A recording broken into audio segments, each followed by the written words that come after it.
Are you trying to figure out how to fly your hamster somewhere?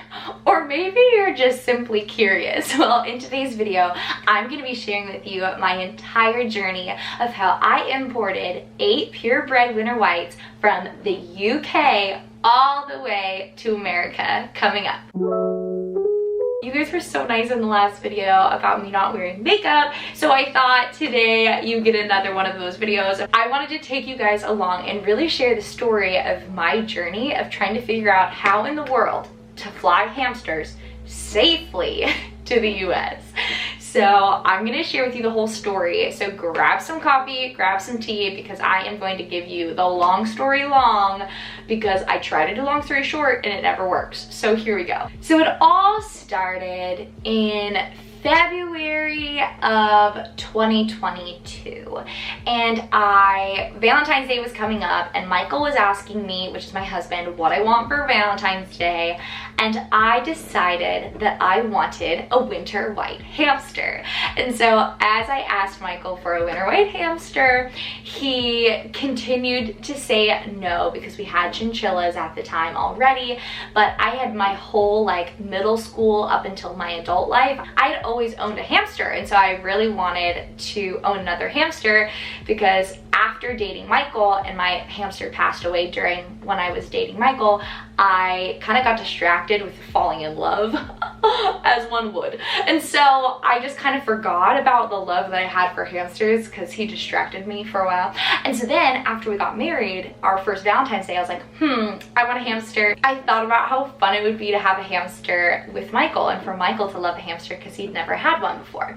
So here I am, and I'm looking up online where to find a place to ethically adopt a winter white hamster, because during this time of me not having hamsters, I learned all about how winter white hamsters in the US are hybrids because they've been interbred with the Campbell species. This is a whole huge topic, and I am going to make a dedicated video on this topic, so make sure you subscribe so you can be notified when that video comes out. But I'm not going to go into that today. But just know that right now here at Happy Hamstery, we have the only purebred winter whites in North America so far. Stay tuned, I'm actually going to be meeting with a breeder in Canada coming up eventually, but spoiler.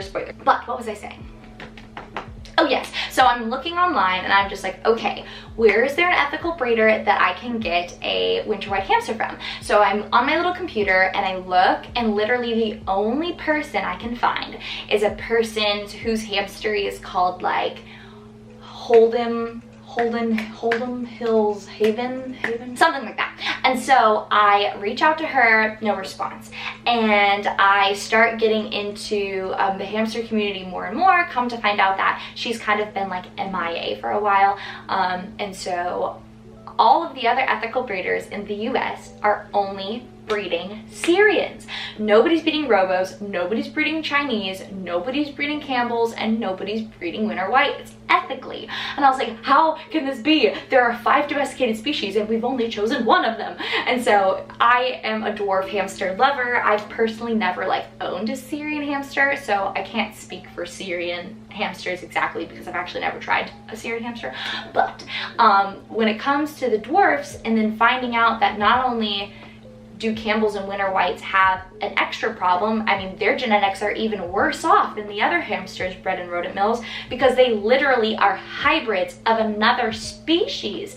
So anyways, with that said, I literally have this idea. You remember that whole thing, that meme that was going around for a while on TikTok and Instagram, and it was like, I have had this dream since lunch and I'm not giving up on it now. That was literally me. And I go to Michael and I'm just like, baby, I think we should import purebred winter white hamsters to the US. What do you think? And he was like, you're insane. And I am insane. That is not true, but he supported me and it was so cool. So then I started my journey of figuring out how in the world can we actually do that legally and in a way that's safe, because the UK to the US is a long flight. And I knew obviously it's not just the fact that I'm flying something in America, like I have to get a license to be allowed to import a literal animal to another country. I don't think the US really realizes that these are the only 8 purebreds. They just look at them as hamsters and they're not really worried about hamsters, except for in California. So they weren't really worried about it. I start my journey. I look up airlines and I find my goal is to try to get the hamsters to fly in cabin. What that means is cabin is when you like are sitting on the plane in your seats. That part's called the cabin, versus there's the part under the plane and that's called cargo. So I was trying to avoid the hamsters being in cargo because then I can't see them, I can't be with them, I don't know what's going on, I can't feed them, like all the things.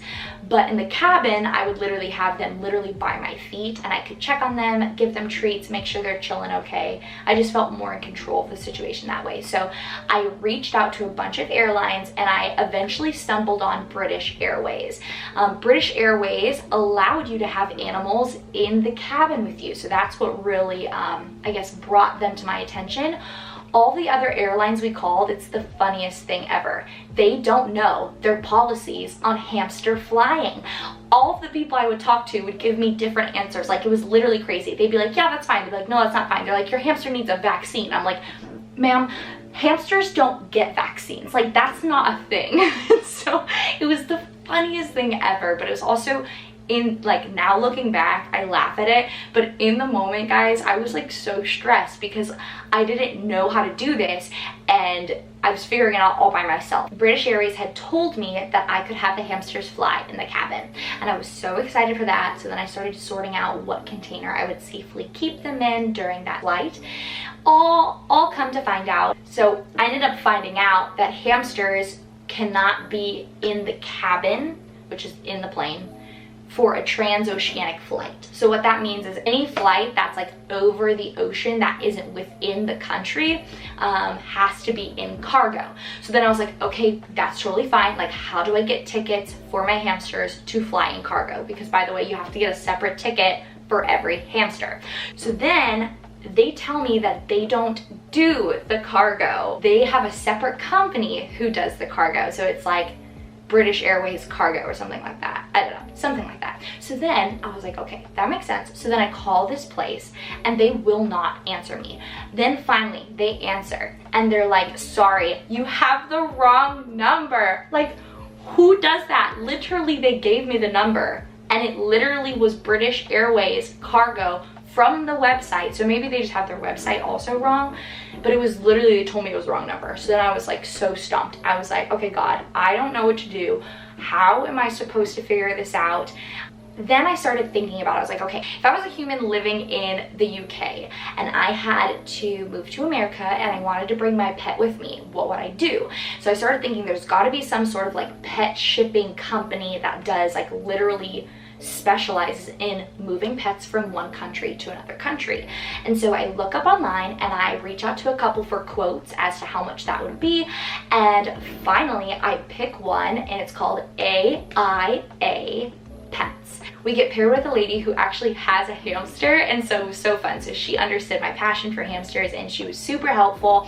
And so here we are and she's helping me figure everything out, and I find out that I need a license. It wasn't that expensive. It was $100, which is not too crazy to think about, like getting a license to import and export live animals. And so I applied for that from the, then I had to figure out how to safely ship them over in the cargo, because again, I wasn't allowed to have them in cabin. So we had someone that builds like all their dog and cat crates for them, but this is the first hamster they'd ever shipped, and so 8 of them at that. So they bought the plane tickets from British Airways, but they couldn't buy it until I think it was 15 days beforehand. So we just had to hope that we were allowed to do that flight, but we knew that that was the flight we were gonna pick. And then they helped us sort out the crate, and so they had someone build a crate and ship it to the location we were before we were gonna be flying in the UK. They helped us figure out the customs in order for getting the hamsters over there. It's called a broker. So we had to get a broker for both the UK side and the US side.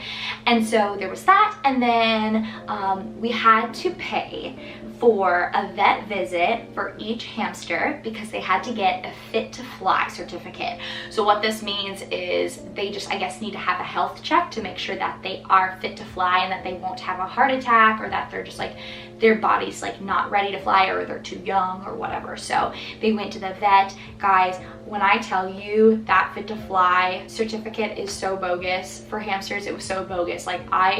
But it's fine. It was worth it to get the hamsters over here. So those were all the things.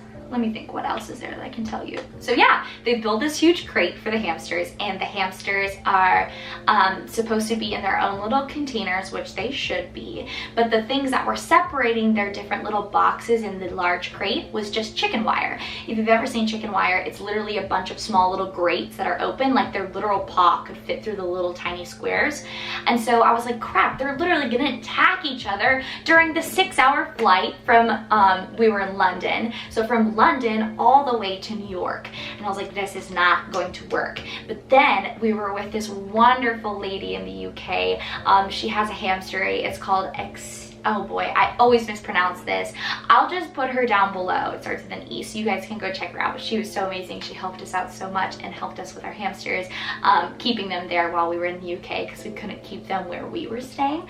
She had the great idea of putting cardboard in the box in order to keep the hamsters from fighting each other, which was genius. So we put cardboard in between all the layers, and then we also like stuffed their little boxes full of shavings so that if the flight had any turbulence, like the hamster could not move because it would have to be burrowed in the shavings. We put fun little like enrichments, like she gave us, it was so sweet, she gave us like dried sunflower seeds, she gave us different flax sprays and other sprays too, cute little treats, and then she used a toilet paper tube and put flour around the toilet paper tube, flour and water mixture, like a paste, and then she put their seed mix on the toilet paper tube so that their seed mix wouldn't be flying everywhere in the plane, and that they could still snack for that 6-hour period that they were in the flight. But then they were also in the crate longer than 6 hours because they were in it on the drive up to the airport, and then waiting at the airport, and then flying, and then getting in New York and going through that broker process. So they were definitely in there for at least a max, I'd say 12 hours of the flight process. But then we also had 2 Syrians coming with us. I don't know if you guys have heard of Pavi Bee Hamstery, Strong Brew Hamstery. I was working with them, and also another hamstery that in the US, and Strong Brew is in Canada. They reached out to me, I got to know them, and I told them I was happy to grab them some Syrians and bring them to the US while I'm over there. So I brought 2 Syrians over just to continue to freshen up the lines here in the US. And so that was super fun. So we brought those over, and we actually had to fly into New York. If you know anything about Happy Hamstery, you know we're based in Rock Hill, South Carolina, right next to Charlotte, North Carolina. We're right on the border. And so South Carolina gets really hot. And because this was August of 2022 when we were doing this import, we could not fly to Charlotte because it's possible that it would be too hot. So then they would literally keep the hamsters in the UK until the temperature was safe enough to fly them in. And so we could not let that happen because those hamsters could not keep staying in that crate. Like, there was not sufficient, just anything. It's this tiny little box. I mean, they did have food and they did have water, but it was just too tiny. So we're like, what if we fly to New York and then we just drive to South Carolina? It'd be like an 8-hour drive. So we literally fly into New York. It's like 9-10 p.m. at night. We get the hamsters in the car, we get our car, and then we drive. Hello, baby. Hi. What's up? What was the other thing you wanted at Lowe's? Totes. More totes for hamsters. Sorry, I just got a phone call from my husband, but now I can't really remember where we were. So we're driving from New York to South Carolina, and we get to driving till about 3 a.m. and then we're so tired because also the time change difference. And so we're like, okay, we need to stop, we need to sleep. Also, the hamsters were still in the crate, and one of the babies, it was Toffee. Toffee was just crying, and she would cry like every 15 minutes. And I was just like, sweet baby girl. So I don't know why she was crying, but she must have been scared. Maybe it was the car, I'm not sure.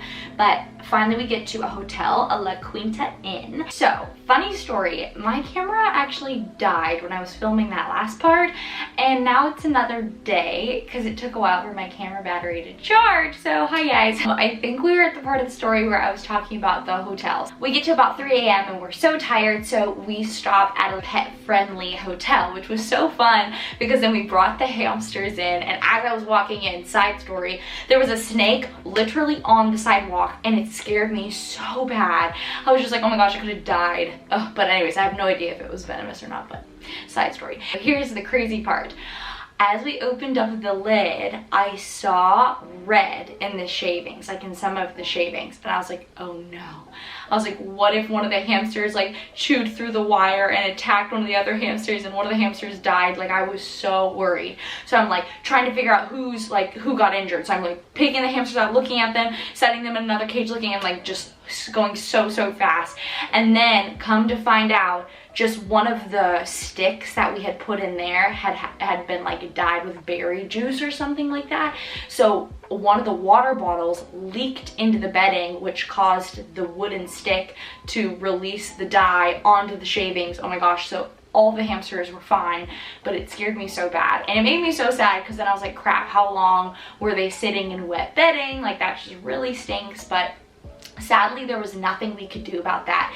The airline literally required us to have water bottles attached to the box crate, and we told the airline and we told the shipping company that this is not a wise idea, that with any sort of movement, the water bottles are going to leak water. Like, there's no way around that. The constant movement, that's literally how a water bottle works, is the hamster's tongue moves the little ball, and that's what creates the water coming out. It's just movement.